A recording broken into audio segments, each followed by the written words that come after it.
आज के संदेश का विषय है आपका निर्णय क्या है, या अन्य शब्दों में कहें आप कैसा निर्णय करना चाहते हैं, या अन्य और शब्दों में कहें आपने क्या निर्णय किया है।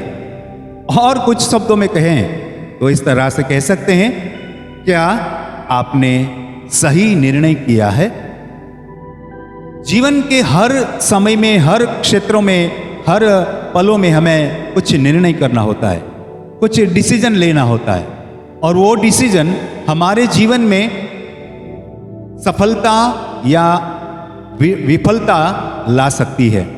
हमारे निर्णय पे हमारा जीवन निर्भर है। इसलिए हम कैसे निर्णय करते हैं, या हमारी निर्णय शक्ति के ऊपर हमारा परिणाम निर्भर रहता है। आपको अच्छे से जीना है तो निर्णय भी आपको अच्छा करना होगा। इसलिए मैं आज बहुत छोटे से एक संदेश में आपको यह समझाना चाहता हूं कि आपका निर्णय क्या है। या तो आपने क्या निर्णय किया है, या तो आप कैसा निर्णय अभी करना चाहते हैं, या आपने क्या सही निर्णय किया है। तो ध्यान से सुनेंगे हम लूक 8वां अध्याय, लूका रचित सुसमाचार 8वां अध्याय 43 से लेकर मैं 48 तक पढ़ता हूं। ध्यान से सुनिए। एक स्त्री ने जिसको 12 वर्ष से लहू बहने का रोग था और जो अपनी सारी जीविका वैद्यों के पीछे व्यय कर चुकी थी, तो भी किसी के हाथ से चंगी ना हो सकी थी। किसी के हाथ से चंगी ना हो सकी थी, किसी के कपड़े से चंगी हो गई। हाथ का मतलब होता है कमाल, हाथ का मतलब होता है वैदिक विद्या, मतलब औषधि। हाथ का मतलब होता है वो ज्ञान, हाथ का मतलब होता है वो शक्ति, दवाई बनाने की शक्ति, दवाई का इलाज करने की शक्ति। लेकिन हम वो देखेंगे कि किसी शक्ति से या किसी दवाई से या कैसे वो ठीक हो, हम देखते हैं। एक स्त्री ने जिसको 12 वर्ष से लहू बहने का रोग था और जो अपनी सारी जीविका वैद्यों के पीछे व्यय कर चुकी थी, तो भी किसी के हाथ से चंगी न हो सकी थी। पीछे से आकर उसके वस्त्रों के आंचल को छुआ और तुरंत उसका लहू बहना बंद हो गया। इस पर यीशु ने कहा, मुझे किसने छुआ? जब सब मुकरने लगे तो पतरस और उसके साथियों ने कहा, हे स्वामी, तुझे तो भीड़ दबा रही है और तुझ पर गिरी पड़ती है। परंतु यीशु ने कहा, किसी ने मुझे छुआ है, क्योंकि मैंने जान लिया है कि मुझ में से सामर्थ निकली है। जब स्त्री ने देखा कि मैं छिप नहीं सकती, तब कांपती हुआ आई और उसके पांवों पर गिरकर सब लोगों के सामने बताया कि उसने किस कारण से उसे छुआ और कैसे तुरंत चंगी हो गई। उसने उससे कहा, बेटी, तेरा विश्वास ने तुझे चंगा किया है, कुशल से चली जा। इस वृत्तांत को हमने बहुत बार समझा है, लेकिन मैं आपको बताना चाहता हूं, ये स्त्री ने यीशु के वस्त्र की छोर को छूने का निर्णय किया। आपको लगता है ये तो बहुत आसान है, नीचे गिर पड़ो और यीशु के जो कपड़े हैं उसकी छोर को, बॉर्डर को पकड़ लो, हो गया। नहीं, ये आसान नहीं था। आज से 2000 साल पहले की ये बात है। वो बहुत ही ज्यादा रूढ़ी चुस्त जो समाज होता है, ऑर्थोडॉक्स समाज होता है, वो समाज था। किसी स्त्री के बारे में वो समाज में बहुत ही निम्न कक्षा की सोच थी। स्त्री को वहां पर महत्व नहीं दिया जाता, चाहे वो बड़ी हो या छोटी हो, अच्छे घराने के हो या। लेकिन ये जो स्त्री है, उस स्त्री के विषय में बाइबल बताती है कि उसको पिछले 12 साल से लहुआ की बीमारी थी, रक्त बहने की बीमारी थी, ब्लड इश्यूज का उसको समस्या थी। कितने वर्षों से? 12। आपको आश्चर्य नहीं होगा, आज के जमाने में यदि यह मैं कहूंगा तो आपको आश्चर्य नहीं होगा, लेकिन आश्चर्य अभी होगा, क्योंकि मैं उसका सत्य आपको बताऊंगा। 2000 साल पहले की यह घटना है।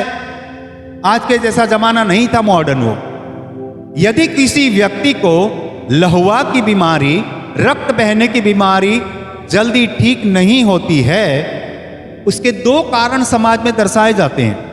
पहला कारण, यह औरत व्यभिचारी है।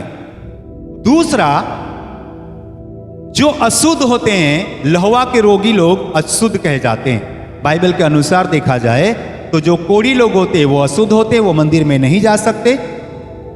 जो लहू की बीमारी से पीड़ित है, जिसका रक्त स्राव बह रहा है, ऐसी स्त्रियां भी मंदिर में नहीं जा सकती। इसका मतलब यह होता है कि धार्मिक तथ्य से देखा जाए तो वो स्त्री अशुद्ध थी, और सामाजिक तथ्य से देखा जाए तब भी वह स्त्री अशुद्ध और पापी थी। लंबे समय से जो लहुआ की बीमारी से परेशान है, रक्तस्राव की बीमारी से परेशान है, उस व्यक्ति को समाज बड़ी घृणा से देखता है। उस औरत को वो बड़े घृणा से देखता, हाँ इसने बड़े पाप किए होंगे, इसीलिए ये सजा परमेश्वर ने उसको दी है। हाँ, ये व्यक्ति ने अनेक पुरुषों के साथ संबंध स्थापित किया होगा, इसीलिए परमेश्वर ने उसको ये सजा दी है। हाँ, ये स्त्री बहुत अशुद्ध है, ये ना तो मंदिर जा सकती है, ना अच्छी जगह पवित्र जगह पे जा सकती है।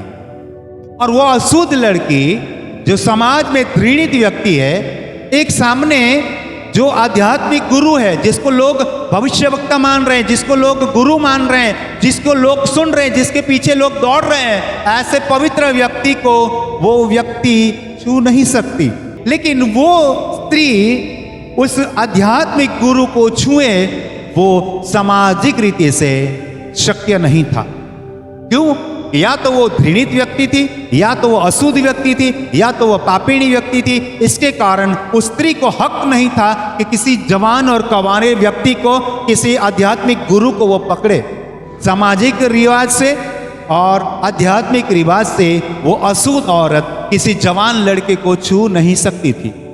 वो सिर्फ जवान ही नहीं था, 30-32 साल का लड़का ही नहीं था यीशु मसीह, लेकिन वो आध्यात्मिक गुरु भी था। दोनों प्रमाणों को देखते हुए ये औरत यीशु के पास नहीं जा सकती थी। वो औरत जो 12 सालों से लहुआ की बीमारी से, रक्तस्राव की बीमारी से पीड़ित है, वो वैसे भी नहीं जा सकती यीशु के पास, छू ही नहीं सकती। लेकिन फिर भी इसने बहुत बड़ा निर्णय किया। उसने बहुत बड़ा निर्णय किया जो सामाजिक रीति से और आध्यात्मिक रीति से हो ही नहीं सकता था। वो निर्णय किया, यीशु के कदमों में गिरकर उसके शरीर को ना छूं तो कोई बात नहीं, लेकिन कम से कम उसके वस्त्रों की छोर को तो छू लूं। ये साहसी निर्णय किया। ताली बजा दीजिए आप। जब भी हम ये महिला के बारे में सुनते हैं ना, तो हमको पता नहीं चलता, अरे भाई वो औरत गिर गई, 12 साल से वो लहुआ की बीमारी से पीड़ित थी, रक्तस्राव की बीमारी से पीड़ित थी, और यीशु मसीह के वस्त्र को छू लिया। बहुत आसान लगता था अब तक आपको, लेकिन इतना आसान नहीं था ये निर्णय करना। इतनी बड़ी भीड़ में एक औरत, एक जो पिछले 12 सालों से रक्तस्राव की बीमारी से पीड़ित है, वो औरत जो अपने आप को अशुद्ध समझती, अपने आप को उसने पापी मान लिया होगा, अपने आप को उसने अशुद्ध मान लिया होगा, समाज ने उसे बहिष्कृत कर दिया होगा, ऐसी स्थिति में भी उसने ये बड़ा निर्णय किया कि वो यीशु के कदमों में गिरी और शरीर को स्पर्श नहीं किया, लेकिन वस्त्र के छोर को छू लिया। सबसे बड़ा निर्णय उसने किया। आज आप समाज के डर से डर रहे हो, धर्म के रिवाज के कारण डर रहे हो, जाति पाति के कारण डर रहे हो, मैं तो ये हूं, मेरा तो यहां जन्म हुआ, मैं तो यह हूं। समाज आपको रोक रहा है। वो समाज के कारण रुकी हुई थी, वो धर्म के कारण रुकी हुई थी, नहीं जा सकती थी यीशु के चरणों में, वो यीशु के पास नहीं जा सकती थी, उस भीड़ में भी वो नहीं जा सकती थी। फिर भी वो गई भीड़ में भी, फिर भी वो यीशु के कदमों में गिर गई, फिर भी उसने यीशु के वस्त्रों को छुआ। ये सबसे बड़ा निर्णय किया उसने। ताली बजा दीजिए। आज आप उस डर के कारण निर्णय नहीं कर पा रहे हैं, तो ये हूं, मैं तो वो हूं, यही डर आपको यीशु के कदमों में आने से रोक रहा है। ये रिवाज है ना, यही आपको रोक रहा है यीशु मसीह के पास आने के लिए। ये समाज और ये धर्म के रिवाज के कारण आप डर जाते हो, नहीं मैं नहीं जा सकता वहां पर। इसी समाज और धर्म के डर के कारण लोग यीशु मसीह के पास नहीं आते और गलत निर्णय कर लेते हैं। लेकिन इस औरत ने ना धर्म के रिवाज को देखा, ना समाज के रिवाज को देखा, उसने यीशु मसीह को देखा। ताली बजा दीजिए। आज आपको सब कुछ भूलकर यीशु मसीह के कदमों में गिरने के लिए निर्णय करना होगा, निर्णय करना होगा। उस औरत ने निर्णय किया, तो निर्णय क्या फायदा किया, देखिए क्या होता है। किसी ने मुझे छुआ क्योंकि मैंने जान लिया कि मुझ में से सामर्थ निकली है। यीशु मसीह में से सामर्थ निकली और कहां गई? चेलों में गई, उस बड़ी भीड़ में गई, या उस दुखी औरत में गई, उस बीमार औरत में गई? कहां गई? उस बीमार औरत में, जिसने यह पक्का निर्णय किया। चेलों के अंदर वो सामर्थ नहीं गई। चेलों को तो परमेश्वर ने ऑलरेडी अभिषेक किया था, अधिकार दिया था, लेकिन बाकी की भीड़ जो थी ना, अपने आप को बड़े साने समझते थे, बड़े अच्छे समझते थे। अफसोस की बात ये रही कि वो यीशु के पीछे तो थे, उसके अभिषेक में नहीं थे। लेकिन एक औरत ने ऐसा अद्भुत निर्णय किया, समाज और धर्म के सारे रिवाजों को तोड़कर वो यीशु के कदमों में गिरी। यीशु का सामर्थ उसके अंदर उतरा। ताली बजा दीजिए आप, हालेलुया। आज यीशु का सामर्थ यदि आप पाना चाहते हैं, यीशु का अभिषेक यदि आप पाना चाहते हैं, यीशु की शांति यदि आप पाना चाहते हैं, यीशु की चंगाई यदि आप पाना चाहते हैं, तो आपको निर्णय करना होगा यीशु के कदमों में आने का। ताली बजा दीजिए। क्या लिखा है आगे? तब वह तुरंत चंगी हो गई। उसने उससे कहा, बेटी। यीशु मसीह ने उस दुखियारी, जो दुखियारी थी अब तक, अभी ठीक हो गई, लेकिन इससे पहले उसको क्या कहा? कौन सा संबोधन किया? बेटी कहा। यदि आप यीशु मसीह का बेटा या बेटी बनना चाहते हैं, आपको निर्णय करना होगा। यूहन्ना रचित सुसमाचार 1 पद कहता है, जितनों ने उसके नाम पर विश्वास किया, उसको उसने परमेश्वर की संतान होने का अधिकार दिया। ताली बजा दीजिए आप। 2 बातें हुई इस औरत के लिए। पहली बात, उसने सही निर्णय किया, बिना डरे निर्णय किया, तो वो चंगी तो हो गई, साथ में वो यीशु की बेटी बनने का बिरुद उसे मिला। बेटी, और तीसरी बात क्या होती है? बेटी, तेरे विश्वास ने तुझे चंगा किया है, अब कुशल से तू चली जा, अभी कोई चिंता मत करना, चिंता मुक्त हो गई हो। ताली बजा दीजिए। अभी आप बीमारी के बिछौने पर हो, अभी आप तनाव में हो, अभी आप चिंता में हो, अभी आप समाज से बहिष्कृत हो, आपको लोग गाली दे रहे हैं, आपको लोग घृणा कर रहे हैं, आपको लोग आपको क्या क्या कहते हैं, कोई बात नहीं। आपको आज पक्का निर्णय करना होगा, यीशु मसीह के कदमों में आना होगा। उसकी सामर्थ्य को आज पाएंगे आप, उसकी चंगाई को आप पाएंगे, उसकी कुशलता को आप पाएंगे। ताली बजा दीजिए।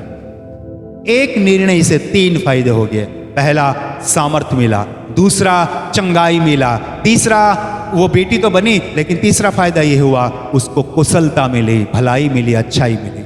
आज आपको निर्णय करना होगा।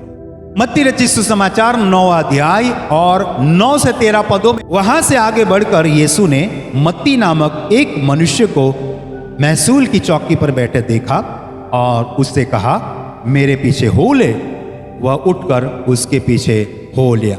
सिर्फ 9वां पद ही पढ़ेंगे तो हम उस बात को समझ पाएंगे कि एक व्यक्ति था जो चुंगी लेने वाला था, महसूल लेने वाला था, जो टैक्स लेने वाला था। उसका नाम था मत्ती। ध्यान से सुनिए आप लोग। ये एक पढ़ा लिखा व्यक्ति जिसका नाम था मत्ती, वो टैक्स कलेक्टर था। मतलब जैसे कि वो उस प्रांत में आने वाले सभी के पास से पैसा लेता था, टैक्स लेता था, और उसका नाम था मत्ती। और आगे क्या होता है देखते हैं। वहां से आगे बढ़कर यीशु ने मत्ती नामक एक मनुष्य को महसूल की चौकी पर बैठे देखा और उससे कहा, मेरे पीछे हो ले। कितना साधारण वाक्य। ये स्त्री ने बड़ी भीड़ को देखकर विश्वास किया, लेकिन यह पढ़ा लिखा व्यक्ति इशारे में समझ गया। सिर्फ इशारा किया प्रभु ने, मत्ती को कहा, मेरे पीछे हो ले, बस मेरे पीछे चल। इतना बोला बस, कोई ज्यादा नहीं बोला उसने। लेकिन ये व्यक्ति कौन था? मत्ती अनपढ़ था, मछुआरा था, कोई बीमार व्यक्ति था? नहीं। यह व्यक्ति पैसा गिन रहा था, वो व्यक्ति बिजनेस कर रहा था, वो व्यक्ति अपना आर्थिक व्यवहार कर रहा था, पढ़ा लिखा होशियार व्यक्ति था। उसको ज्यादा कहने की आवश्यकता ही नहीं पड़ी। आप अपने आप को यदि साने समझते हैं, यदि आप अपने आप को पढ़े लिखे समझते, तो आपको मुझे ज्यादा कहने की जरूरत ही नहीं है। एक छोटी सी बात में आप समझ सकते हैं। लेकिन अनपढ़ लोग आपसे अच्छे हैं, गंवारे लोग अच्छे हैं, पढ़े लिखे लोग यीशु को नहीं मान रहे हैं, समझ में नहीं आता उनको।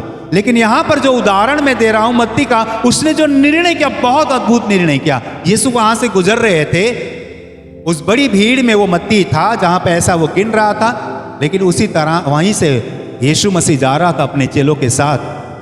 तो यीशु मसीह ने मत्ती को देखते हुए कहा, मेरे पीछे हो चल, मेरे पीछे हो ले। आप बड़े ध्यान से सुनिए। वो पैसा, वो धन, वो हिसाब किताब, वो पोथी, वो पैसा, वो पोटली, सब कुछ उसने उसी पल छोड़ दिया। उसने जो निर्णय किया, बहुत अद्भुत निर्णय किया। क्योंकि वो कोई गंवार व्यक्ति नहीं था, पढ़ा लिखा व्यक्ति था। उसने यीशु के बारे में अवश्य जाना होगा, यीशु के बारे में सुना होगा। यीशु की जो चमत्कार हो रहे थे उसके पास उसकी कहानियां आती होगी, क्योंकि वहां इतनी भीड़ की भीड़ जा रही होगी। तो पूछता कि भाई कहाँ जा रहे हो, आज कोई बाजार लगा है क्या? तो वो लोग कहते हैं कि नहीं, वहां यीशु गुरु है ना, वो चंगाई देते हैं, वहां जा रहे हैं हम लोग। कोई को पूछा कभी कहाँ जा रहे? अरे ये मेरा बीमार लड़का है, उसको चंगा करने के लिए जा रहा हूं। अरे किसी को पूछा भाई कहाँ जा रहे? वो बोला होगा मेरी पत्नी बीमार है, उसको सब कुछ पता चल रहा था, उसको सब कुछ पता था। जैसे यीशु वहां से गुजरे, उसने कहा मेरे पूछे हो ले। उसने कब निर्णय किया? यीशु के वाणी को सुनते ही, उस शब्द को सुनते ही उसने यीशु के पीछे चलने का निर्णय किया। ताली बजा दीजिए। यदि आप अपने आप को बहुत होशियार समझते हैं, ज्ञानी समझते हैं, शाने समझते हैं, और फिर भी आप यीशु को मानते नहीं हैं, ये बड़ी मूर्खता होगी आपको, ये बड़ी मूर्खता कहलाएगी आपको। यदि आप पढ़े लिखे हैं तो आपको यीशु की बात को मानना बहुत जरूरी हो जाएगा। मत्ती एक पढ़ा लिखा व्यक्ति था। जस्ट यीशु ने कहा उसको, जस्ट ही कॉल्ड, जस्ट उसको पुकारा, कहा सिर्फ, और तुरंत सब कुछ छोड़ के यीशु के पीछे चलने लगा। फिर क्या होता है देखते हैं। वहां जब वह घर में भोजन करने के लिए बैठा तो बहुत से महसूल लेने वाले और पापी आकर यीशु और उसके चेलों के साथ खाने बैठे। वो सिर्फ उसके पीछे ही नहीं चला, निर्णय नहीं किया, लेकिन उसने तुरंत एक और निर्णय किया। सब जो चुंगी लेने वाले थे, महसूल लेने वाले थे, अपने मित्रों को, अपने जो कलीग होते, अपने साथ काम करने वाले सभी को बुला, आ जाइए, आज मुझे नया गुरु मिल गया। ताली बजा दीजिए। आज मुझे उद्धार करता मिल गया। उसने सबको आमंत्रित किया, उसको यीशु ने बुलाया, उसने यीशु के पास अन्य लोगों को बुलाया, सब चुंगी लेने वाले, उसके समाज के लोगों को, उसके साथ काम करने वाले कलीग लोगों को उसने बुलाया कि आइए, आज मुझे गुरु मिला, आज मुझे उद्धार करता मिला। सबको आमंत्रित किया। कितना भला निर्णय किया। ताली बजा दीजिए। उसने दो निर्णय किया। पहला निर्णय, यीशु की बात को सुन के उसके पीछे चलने का निर्णय किया। दूसरा निर्णय, यीशु को अपने घर लेके गया। तीसरा निर्णय भी उसने किया, सबको बुलाया। समझदार व्यक्ति था। आप समझदार है तो आज यीशु के पीछे हो लो और दूसरे को भी यीशु के पीछे लाइए। तो देखते मरकुस रचित सुसमाचार 10वां अध्याय 46 से 52 पद को पढ़ेंगे। वे यरीहो में आए, और जब वह और उसके चेले और एक बड़ी भीड़ यरीहो से निकलती थी, तब तिमाई का पुत्र बरतिमाई एक अंधा भिखारी सड़क के किनारे बैठा था। वह यह सुनकर कि यीशु नाजरी है, पुकार पुकार कर कहने लगा, हे दाऊद की संतान, यीशु मुझ पर दया कर। बहुतों ने उसे डांटा कि चुप रहे, पर वह और भी पुकारने लगा, हे दाऊद की संतान, मुझ पर दया कर। तब यीशु ने ठहर कर कहा, उसे बुलाओ। और लोगों ने उस अंधे को बुलाकर उससे कहा, ठाड़स बांध, उठ, वह तुझे बुलाता है। वह अपना कपड़ा फेंक कर शीघ्र उठा और यीशु के पास आया। इस पर यीशु ने उसे कहा, तू क्या चाहता है कि मैं तेरे लिए करूं? अंधे ने उससे कहा, हे रब्बी, यह कि मैं देखने लगूं। यीशु ने उससे कहा, चला जा, तेरे विश्वास ने तुझे चंगा कर दिया है। वह तुरंत देखने लगा और मार्ग में उसके पीछे हो लिया। वो देख नहीं सकता, वो जन्म से अंधा है, ना उसका कोई नाम है। हम लोग कहते हैं बारतिमाई, लेकिन वो नाम नहीं है, उसकी पहचान है तिमाई का बेटा, ऐसा होता है। ना उसका कोई नाम था, ना उसकी कोई पहचान थी। वो अंधा था, वो भिखारी था। आज शायद इस संसार में आप बिना नाम के हैं, कोई अस्तित्व नहीं है आपका, कोई मायने नहीं है आपके जीवन में, कोई कुछ नहीं है, कोई आपकी सुधि नहीं लेता। आप बिल्कुल कमजोर हो, समाज से बहिष्कृत हो, आप बिल्कुल पछात हो, बिल्कुल पिछड़े हुए हो। फिर सुनिए ध्यान से, वहां से यीशु मसीह जा रहा था, उस अंधे भिखारी ने देखा नहीं, सुना। किसी से पूछा कौन जा रहा है, किसी ने बताया भाई यहां से यीशु मसीह जा रहे हैं। तब उसने बिना देखे आत्मविश्वास से, ज्ञान चक्षु से पुकारना शुरू किया, कहा, हे दाऊद की संतान, मुझ पर दया कर। पुकारने लगा। वो पुकार रहा था, लेकिन जो लोग थे, अच्छे भले लोग थे, चंगे लोग थे और अंधे नहीं थे, देखने वाले लोग थे, उन्होंने उसको रोका। नहीं भाई, तो ये चिल्लाना बंद कर, तू ये भीख मांगना बंद कर। उसको लगा वो भीख मांग रहा है, उसको लगा ये यीशु के पीछे, पैसे के पीछे भाग रहा है, यीशु के पास पैसा मांगेगा। लोगों ने कहा चुप रहे, चुप रहे, चुप हो जा। लेकिन उसने बड़ा निर्णय किया। सबने उसको चुप रहने के लिए कहा, लेकिन उसने और भी बड़ी जोर से चिल्लाना आरंभ किया। उसने निर्णय किया यीशु को पुकारने। आप नहीं देख रहे हैं, कोई बात नहीं। आप यीशु को नहीं समझ रहे, कोई बात नहीं। आपने यीशु के बारे में कभी देखा ही नहीं, कोई बात नहीं है। लेकिन आज अब पक्का निर्णय कीजिए, उसको पुकारने का आरंभ कर दीजिए। ताली बजा दीजिए आप। हाँ, वो भिखारी था, हाँ वो अंधा था, हाँ वो यीशु के पास आ सके स्थिति में नहीं था, हाँ लोगों ने उसे रोक दिया, हाँ लोगों ने उसे चुप करा दिया, लेकिन उसका निर्णय नहीं बदल पाया। उसका निर्णय नहीं बदल पाया कोई। उसने पुकारना चालू रखा, पुकारना चालू रखा। आप आज पुकारना चालू रखिए। आपके निर्णय को चाहे कोई भी बदलने की कोशिश करे, शैतान आपको दबाने की कोशिश करे, लोग आपको दबाने की कोशिश करे, समाज आपको दबाने की कोशिश करे, धर्म आपको दबाने की कोशिश करे, डरना नहीं है। निश्चित होकर बिना डरे आप खड़े हो जाइए। वो अंधा था। दूसरा डिसीजन क्या लिया देखते हैं।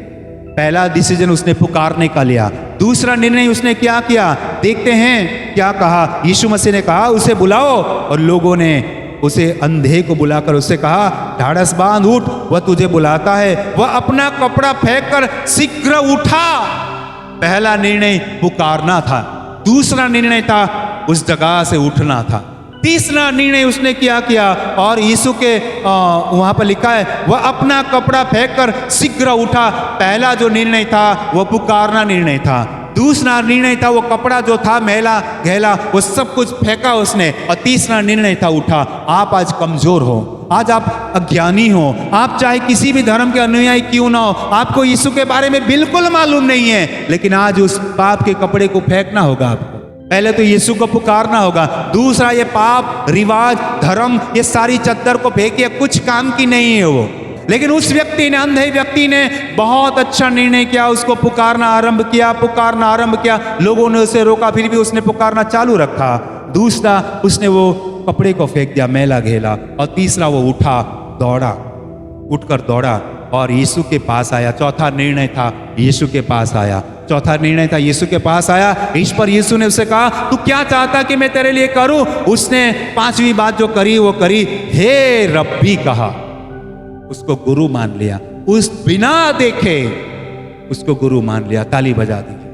लेकिन अंधा था, भिखारी था, द्रोणित था, लोगों ने उसे बार बार रोका, फिर भी उसने अपने डिसीजन को नहीं बदला। वो यीशु के पास आ गया। चौथा पांचवा निर्णय। फिर आगे कहता है तू क्या चाहता है? यीशु मसीह कहता है तू क्या चाहता है कि मैं तेरे लिए करूं? वो निर्णय उसे काम करा रहा था। वो यदि निर्णय नहीं किया होता उसने पुकारने का, वो चद्दर फेंकने का निर्णय उसने नहीं किया होता, वो उठने का निर्णय उसने नहीं किया होता, और यीशु के पास दौड़कर आया नहीं होता, तो आज शायद यीशु उसे नहीं कहते भाई मैं तेरे लिए क्या करूं। यदि आपने निर्णय किया है तो यीशु मसीह इसी वक्त आपको कहते हैं मैं तेरे लिए क्या करूं, तू क्या चाहता है? ताली बजा दीजिए आप। यीशु से उसने कहा हे रब्बी यह कि मैं देखने लगूं। उसने कौन सा निर्णय किया? पैसे मांगे? वो चद्दर फेंकी थी कोई नई चद्दर मांगी उसने? नहीं। जो फेंका था फेंका। जो पात्र था उसके पास भिक्षा मांगने का, क्या वो उसने मांगा? नहीं।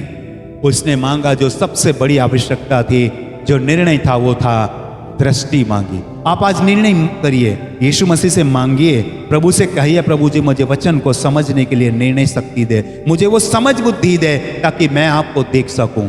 वो यीशु के बारे में सिर्फ सुन रहा था, आज उसने निर्णय किया यीशु को देखने का। ताली बजा दीजिए। चला जा, तेरे विश्वास ने तुझे चंगा कर दिया है। वह तुरंत देखने लगा। और पांचवा और छठवा जो भी हम गिनेंगे, आखिरी जो निर्णय किया उसके पीछे चलने का निर्णय किया। आप किसके पीछे चल रहे हो? यीशु को पुकारिए, यीशु के पास आइए और उसके पीछे चलिए। यह निर्णय उसने किया। सबसे ज्यादा निर्णय अंधे भिखारी ने किए। जो नहीं देख सकता था उसको बहुत ज्यादा निर्णय करने पड़े। आप किस स्थिति में हैं? कौन सा निर्णय आप कर रहे हैं? कैसा निर्णय कर रहे हैं? क्या निर्णय कर रहे हैं? यह आज हमारे संदेश का मूल शीर्षक था। उसके अनुरूप आप अपने आप को बैठाइए। आप दुखी पुरुष या दुखी स्त्री है तो उसके तरह, उस 12 साल से लहुआ से पीड़ित भाई की तरह विश्वास कीजिए। यदि आप पढ़े लिखे समझदार है तो मत्ती की तरह आप निर्णय कीजिए। यदि आपको कुछ भी नहीं मालूम तो ये अंधे भिखारी की तरह निर्णय कीजिए। निर्णय आपके हाथ में। हम भी ऐसा ही करें। और यहाँ पर ये संदेश हम खत्म करते हैं। प्रभु आपको आशीष दे। आमीन, आमीन।